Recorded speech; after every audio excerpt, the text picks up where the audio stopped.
মন্দির সর্বদাই আমাদের ভারত এবং হিন্দু ধর্মের মহান ইতিহাসের একটি গুরুত্বপূর্ণ দিক এবং আজও ভারতে হাজার হাজার মন্দির রয়েছে যেখানে লোকেরা তাদের সমস্যাগুলি ঈশ্বরের সামনে নিয়ে যায় এবং তাদের দর্শন লাভ করতে চায়। কিন্তু আপনি কি জানেন যে ভারতের উড়িষ্যা রাজ্যে একটি সূর্য মন্দির আছে যার মূল দরজা 120 বছর ধরে বন্ধ? বন্ধুরা, এই মন্দিরের নাম কোণার্ক মন্দির, যার মূল দরজা খোলা হয়নি বহু শতাব্দী ধরে এবং সম্ভবত এই কারণেই ভক্তদের চেয়েও বেশি পর্যটক এবং শিল্পপ্রেমীরা এই মন্দিরে আসেন এবং মন্দিরের বিশাল কাঠামো দেখে বিস্মিত হন, যার মহিমা এই মন্দিরের ছবিতে স্পষ্টভাবে দেখা যায়। একইভাবে অনেকেই বিশ্বাস করেন যে এই মন্দিরটি বন্ধ করা হয়েছে কারণ এর ভেতরে এমন কিছু লুকিয়ে আছে যা সরকারও চায় না মানুষ জানুক।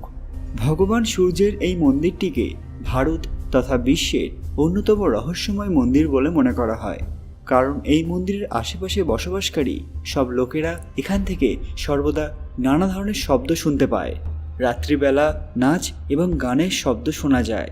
এছাড়া মন্দির সম্পর্কে আরও বলা হয় যে একসময় এই মন্দিরের ওপরের অংশে 152টি বিশেষ চুম্বক ছিল, যা পরবর্তীকালে বিদেশি শত্রুরা চুরি করে নিয়ে যায়।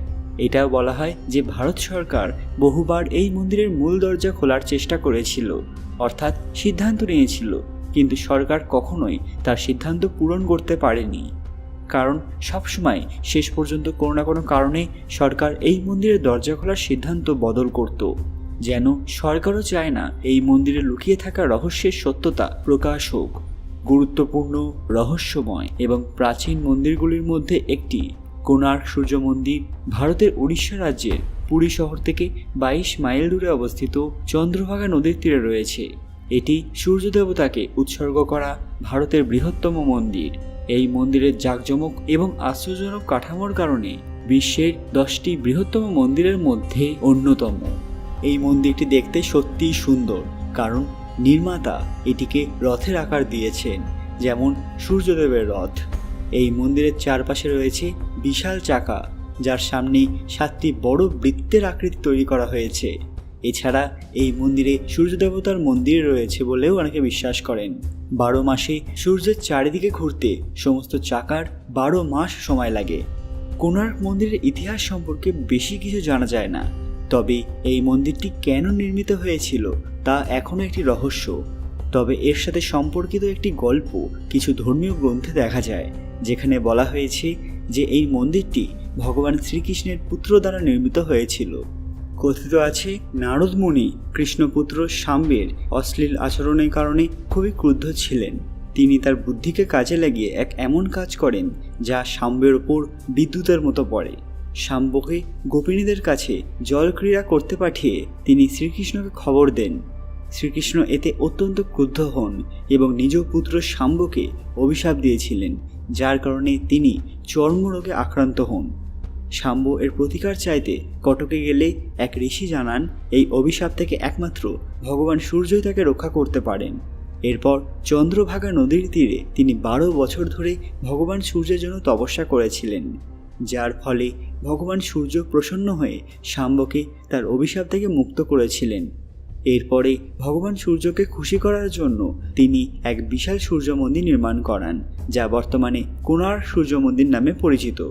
কথিত আছে এই মন্দিরের সূর্য দেবতার প্রধান মূর্তি লঙ্কার স্রষ্টা স্বয়ং ভগবান বিশ্বকর্মা নিজ হাতে তৈরি করেছিলেন। এছাড়া এর নির্মাণ সম্পর্কিত একটি গল্পও রয়েছে যে কোণার্কে সূর্য মন্দির নির্মাণ করিয়েছিলেন গঙ্গা রাজবংশের এক বিখ্যাত শাসক রাজা নরসিংহদেব। প্রায় 1200 জন শ্রমিকের সহায়তায় এটি তৈরি করানো হয়েছিল। কোণার্ক মন্দির সম্পর্কে এমন একটি বিশ্বাসও রয়েছে যে সন্ধ্যায় আজও এখানে নূপুরের আওয়াজ শুনতে পাওয়া যায়। আজও এই মন্দিরে একটি নৃত্য ঘণ্টা রয়েছে, যা এখানে উপস্থিত রাজার দরবারে বাজানো হতো। কথিত আছে যে 1903 সালে ভগবান সূর্যের এই কোণার্ক সূর্য মন্দিরটি হঠাৎ করেই সম্পূর্ণভাবে বালি দিয়ে ভরাট করে ব্রিটিশ সরকার বন্ধ করে দেয়, আর সেই থেকে আজ অবধি বন্ধ রয়েছে মন্দিরের মূল দরজা। আজ এই পুরো ঘটনার 120 বছর পেরিয়ে গেছে, কিন্তু ভারত সরকার এখনও এই মন্দিরের মূল দরজাটি আর খোলার চেষ্টা করেনি। এই মন্দিরটি 2টি ভিন্ন অংশে নির্মিত হয়েছিল। যার মধ্যে সামনের বেশিরভাগ অংশ আজ ধ্বংস হয়ে গেছে। অনেকেই বলেন যে এখানে একটি বালক আত্মহত্যা করেছিল, যা আজও মানুষকে ভয়ে ভয়ে রাখে। প্রাচীনকালে মন্দিরের একটি অংশ কাঁচ বা ধাতব স্তরের ছিল। এই কারণে সূর্যের প্রথম রশ্মি মন্দিরের সামনের অংশে আঘাত করে মূল মন্দিরে পৌঁছে সেখানে রক্ষিত সূর্যের মূর্তিটির সৌন্দর্য বহুগুণে বাড়িয়ে দিত। এই মন্দিরের নির্মাণ একটি স্যান্ডউইচ আকৃতির মতো, যেখানে দুটি ভিন্ন অংশের মধ্যে একটি লোহার অংশ রয়েছে, যার উপর স্তম্ভগুলি মন্দিরের ওপরের অংশে ভারসাম্য প্রদান করে। মন্দিরের ওপর যে চুম্বকটি ছিল সেটাও পুরো মন্দিরকে ভারসাম্যপূর্ণ এবং নিরাপদ রাখতে উপস্থিত ছিল, কারণ প্রতি শুক্রবার এই মন্দিরে রক্ষিত সূর্যদেবের লোহার মূর্তি বাতাসে উড়ত। ভৌতিক বিষয় নাকি কোনো অভিশাপ, কোন কারণে কোণার্ক মন্দিরের এই দরজা 120 বছর ধরে বন্ধ রয়েছে তা এই দরজা খোলা না অবধি কারো কাছে স্পষ্ট হবে না। তো কেমন হলো আজকের ভিডিওটি? আপনারা কি কখনো কোণার্ক মন্দিরে গিয়েছেন? সেটা অবশ্যই কমেন্টে জানান। এই দরজা কি সত্যি খোলা উচিত নাকি এভাবেই রেখে দেওয়া উচিত?